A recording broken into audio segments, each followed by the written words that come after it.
Alors, pour la température critique. Pour la température critique, pour le modèle des zinc, puisqu'on est en train de parler du modèle des zinc, donc pour le modèle des zinc à 2D, toujours spin 1,5, théoriquement, il y a quelqu'un qui a fait déjà l'estimation de la température critique. Ce n'est pas une estimation, mais la valeur exacte. Donc, il y a une valeur exacte à 2 dimensions. C'est 11 Aguerre. 11 Aguerre, 1944. Bien sûr, dans le cadre de sa thèse, il avait calculé, a calculé exactement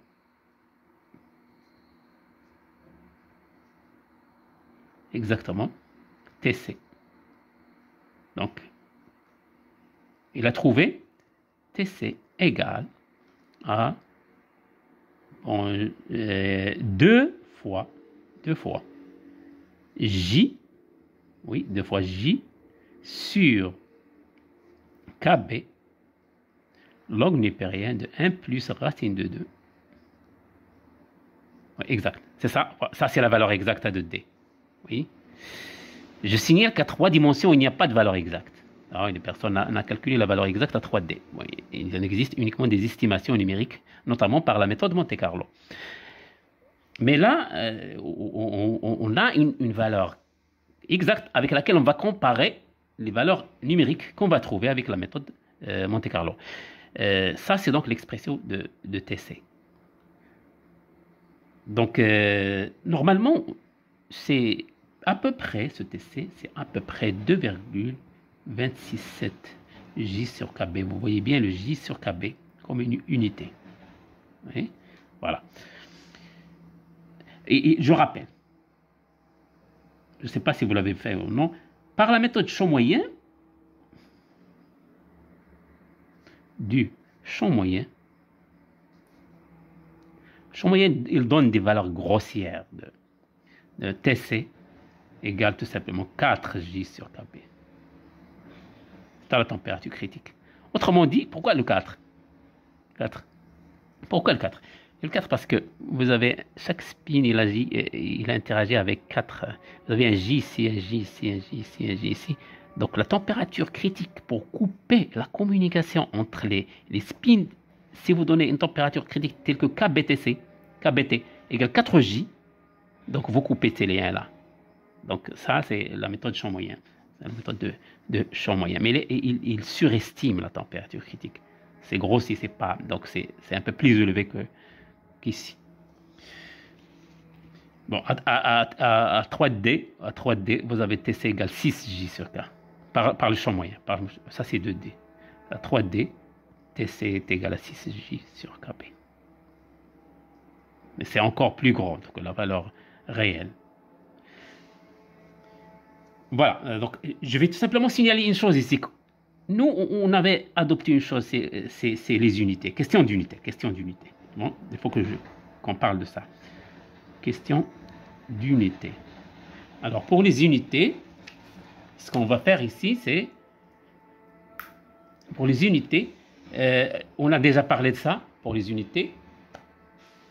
Le TC, vous voyez ici qu'il est en fonction de J sur KB. Et donc, si on adopte des unités telles que, je prends par exemple J sur KB, c'est mon unité, j'aurais TC uniquement 2,267. Mais comment faire apparaître ceci? Si je prends le poids de Boltzmann qu'on va mettre, c'est presque la seule formule dans le programme où il y a la température, où il y a la physique de... C'est cette formule. C'est là où il y a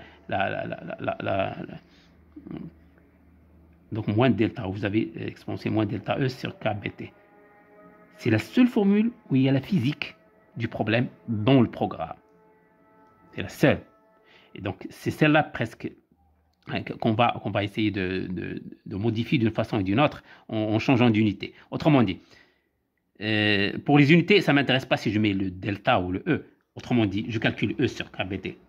Alors, l'énergie d'une configuration donnée, c'est moins J, la somme sur les IJ, proches voisins, de sigma I, sigma J, divisé par KBT ici. Et vous voyez bien, donc, j'ai deux approches, deux méthodes pour calculer TC dans le programme.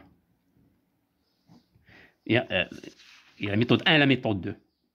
La méthode 0 consiste à rien faire, à laisser tout, c'est-à-dire à remplacer KB par sa valeur dans le programme, à mettre J dans la valeur, par sa valeur dans le programme.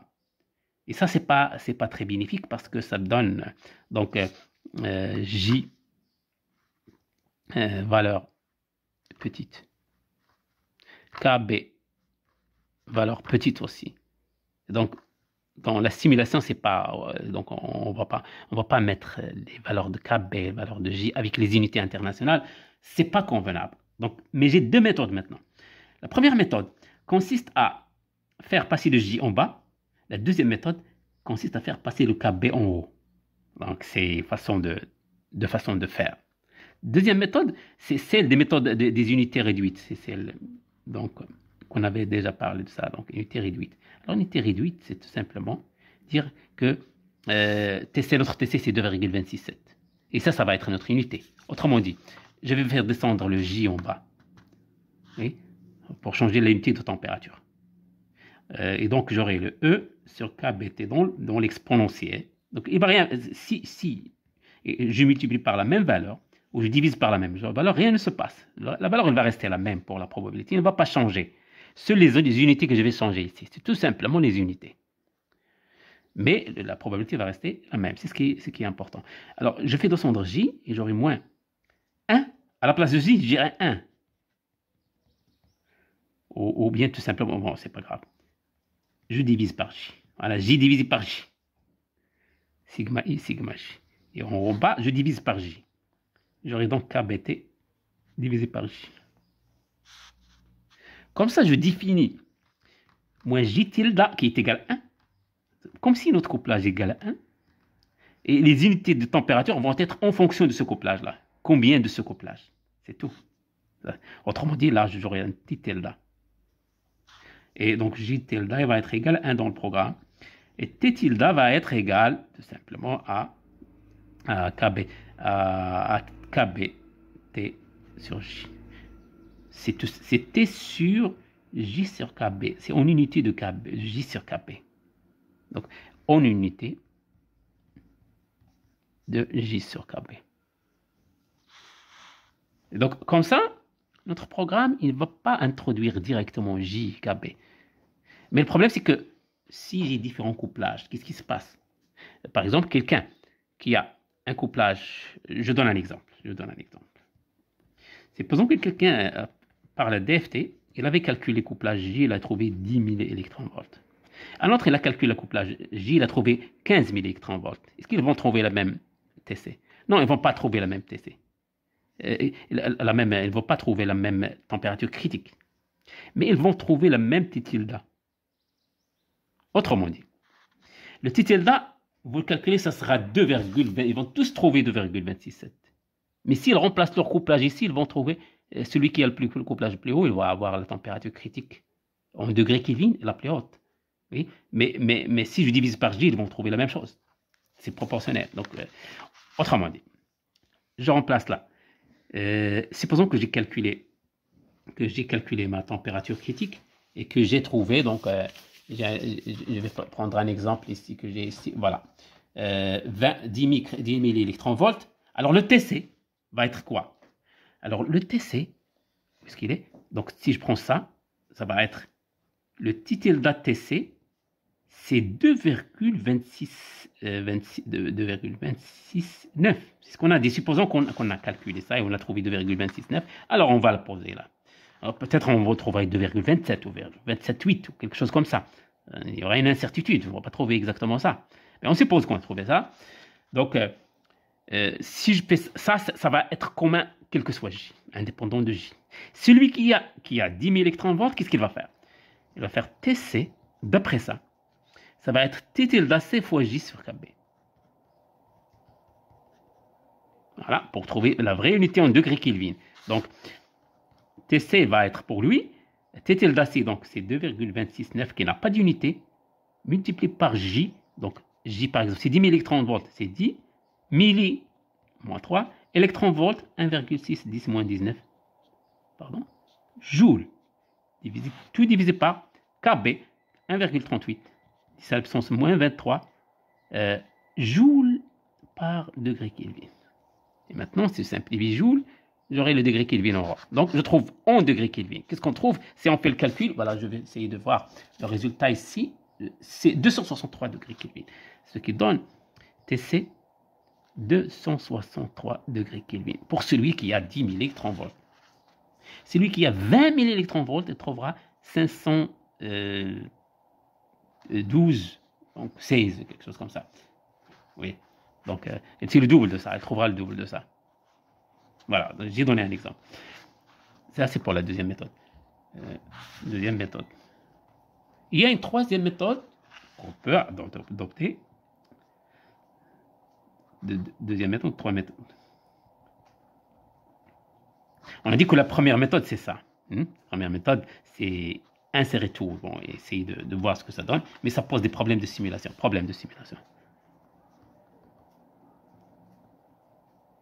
La deuxième méthode, c'est consiste à, au lieu de descendre J en bas, ici, on va me faire monter KB en haut. Donc, E sur KBT égale, alors c'est moins J sur KB, je change l'unité d'énergie. IJ, sigma I, sigma J, sur T. Oui, sur T. Bon, ce changement n'est pas très naturel, mais il est utile, Bon, ça marche dans ce cas-là.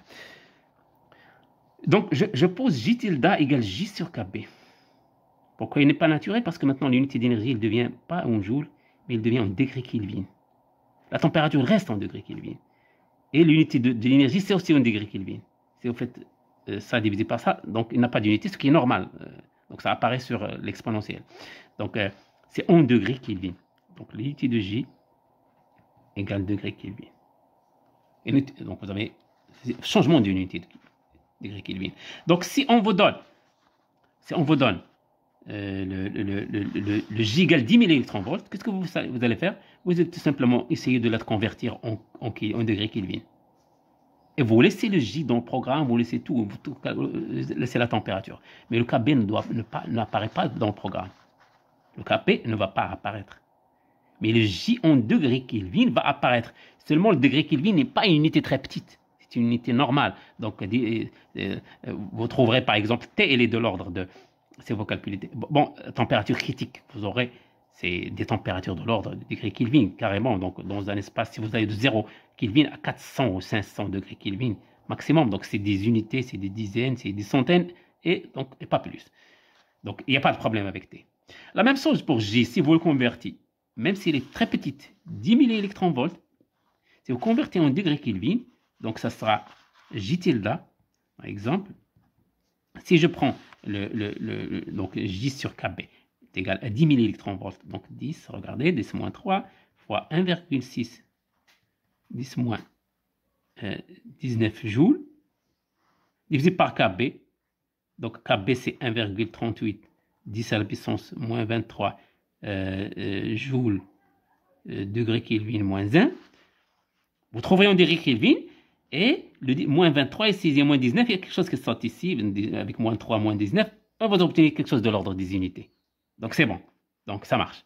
Donc je ne vais pas calculer ça, mais c'est des unités, bon, c'est quelque chose de l'ordre de degré Kelvin. Donc maintenant, l'avantage de cette méthode, c'est que vous devez tester directement, en degré Kelvin, directement. Voilà donc pour ces deux méthodes pour calculer la température critique. Donc, après avoir calculé la température critique, on peut aussi calculer d'autres grandeurs reliées à ce phénomène critique qui se passe au voisinage de la température critique. C'est-à-dire que vous avez une grandeur, par exemple, où vous avez TC ici, et parlons par exemple de l'aimantation qui décroît vers TC. Et il faut estimer comment décroît. Donc, quand elle décroît avec une pente. Et cette pente-là, il faut estimer cette pente, comment ça décroît. C'est très important, pourquoi? Parce que ça me permet de vérifier l'universalité du modèle. Oui, est-ce que vraiment, si on dit modèle désigne, on sait bien comment ça se comporte, cette décroissance-là. Donc, en général, pour un système fini, il n'y a pas de phénomène critique pour un système fini. Et nous, on travaille avec une taille finie. Donc, on n'a pas le choix. On fait la méthode de Monte Carlo, on doit faire des tailles finies. Mais on doit augmenter la taille de plus en plus, essayer de voir est-ce qu'on va vraiment tendre vers ce phénomène critique. Alors, phénomène critique, donc on va les appeler les exposants critiques, ça. Les exposants critiques. Alors, on a un phénomène critique dans la limite thermodynamique. C'est-à-dire que la taille tend vers l'infini. Quand la taille tend vers l'infini. Mais Monte Carlo, c'est à propos d'une taille finie. Alors, qu'est-ce qu'on fait pour aller de taille finie vers taille infinie? Je prends l'exemple de l'aimantation. Pour l'aimantation. Alors, pour l'aimantation, je sais que théoriquement, je dois trouver ça. Oui. Mais dans la pratique, je ne trouve pas ça. Je trouve quelque chose comme ça. Et puis, si on augmente la taille, à la rigueur, je trouve quelque chose comme ça. Puis, je trouve quelque chose comme ça, pardon.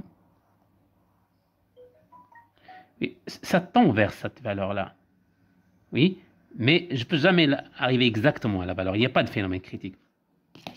Donc, taille finie, pas de phénomène ou de comportement critique. Pas de phénomène critique. Mais je tends vers cette valeur critique. Je vais tendre. Alors, comment je vais tendre? Bon, il y a des gens qui ont travaillé sur ça, et ça s'appelle le finite size scaling.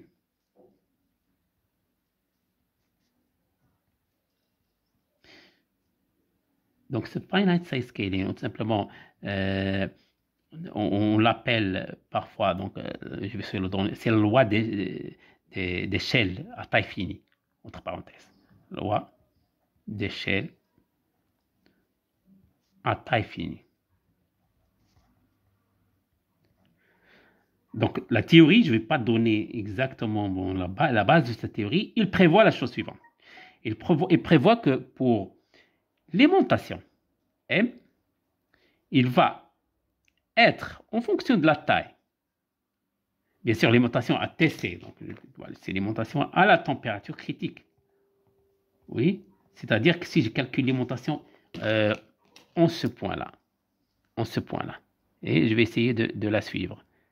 Oui, il va décroître jusqu'à arriver à 0, mais pas parfaitement à 0, donc en fait, il va être proportionnel à L à la puissance moins quelque chose.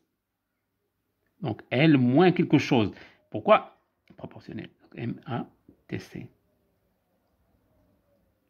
Donc à TC, il est proportionnel à L à la puissance moins un coefficient. Et donc quand L tend vers l'infini, il va tendre vers 0 normalement. Il va aller vers 0. Mais puisqu'on travaille à taille finie, on ne trouve jamais 0. Donc c'est moins bêta sur nu. Et deux coefficients. Moins bêta sur nu. La susceptibilité, il diverge. Pour la susceptibilité, vous obtenez normalement, pour la susceptibilité, vous obtenez ATC une certaine divergence. Et donc vous avez quelque chose de comme ça. Normalement comme ça. Donc ça c'est théorique. Et toujours. Théorique, je le mets en rouge.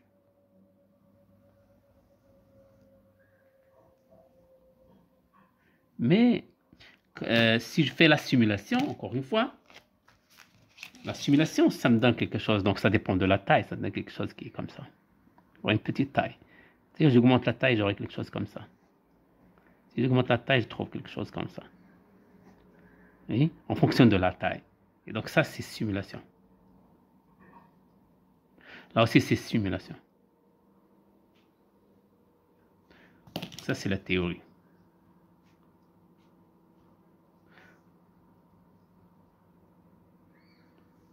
Et donc, maintenant, il diverge là. Alors, lorsqu'il diverge à TC, veut dire tout simplement que si je calcule la TC, va être proportionnel à la taille, à la puissance de quelque chose de positif maintenant.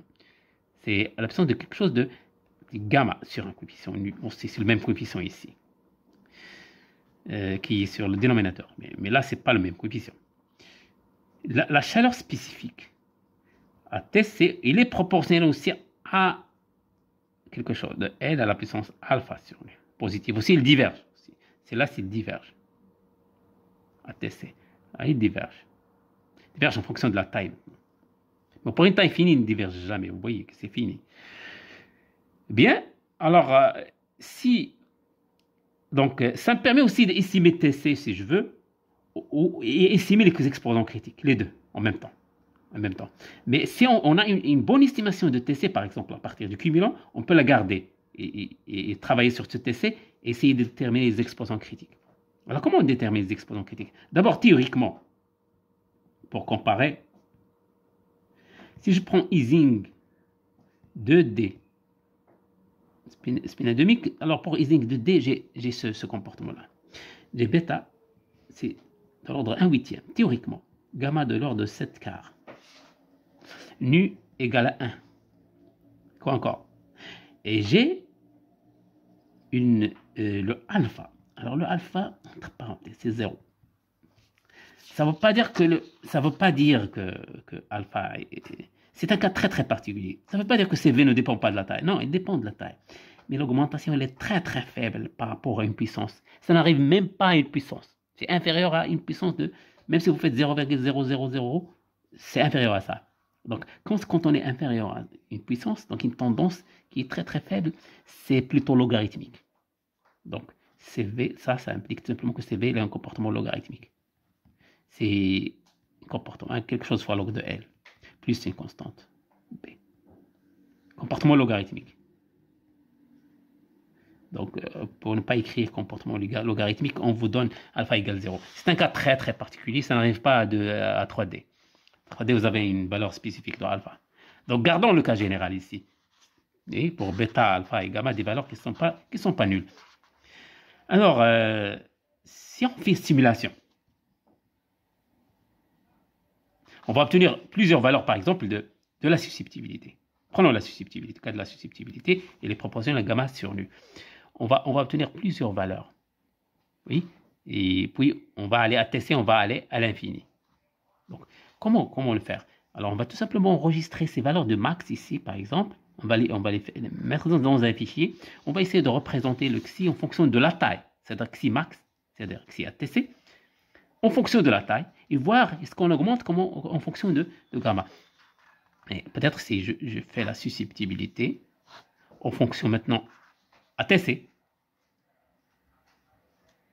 en fonction de la taille maintenant, et pas en fonction de la température. J'ai fixé la température. En fonction de la taille, bien sûr, il va aller vers donc une valeur faible. Oui, je trouve une valeur faible ici pour cette taille, et j'augmente, je vais aller vers l'infini en fonction de puissance. Oui, c'est une puissance. Alors cette puissance-là est très difficile de régler et de dire est-ce que vraiment je tends vers une puissance, parce que j'aurai que des points. Alors pour régler ce problème, qu'est-ce qu'on fait? Pour la simulation, donc on va introduire ce qu'on appelle l'échelle logarithmique. Autrement dit, log de xi TC, il va être à quoi est égal? Donc ça, c'est une constante A fois L. Bon, xi C, c'est tout simplement une constante A, L à la puissance gamma sur nu. Voilà. C'est une constante proportionnalité. Si je fais le log, ça sera log de A plus gamma sur nu, log de L. Et si je trace log de ça en fonction de log de L, et vous voyez bien, ça c'est une droite. C'est une droite. Alors ça, c'est l'équation d'une droite. Pour log de xi TC est égal à une fonction de log de L. Si je fais ça, donc de pente droite, c'est la pente qui est importante, gamma sur nu. Alors gamma sur nu, je peux le déterminer. Autrement dit, j'aurai par exemple pour la taille égale 4 une valeur, pour la taille égale 8, j'aurai une autre valeur, etc. Et j'aurai des points comme ça. Et visuellement, je peux voir que c'est une droite, visuellement. Alors que s'il y a un comportement, par exemple, de puissance, je ne peux pas le voir visuellement. Donc l'avantage de cette échelle logarithmique, c'est que je peux voir visuellement s'il y a une courbe. Donc je peux dire là, et la pente, je peux la déterminer par un programme, c'est juste ce gamma sur nu. Bon, je fais de même pour la chaleur spécifique et pour l'aimantation. C'est là ça tend vers l'infini. Et donc, ça, c'est une méthode efficace pour déterminer les exposants critiques. Et on va la voir en pratique dans la séance de la programmation.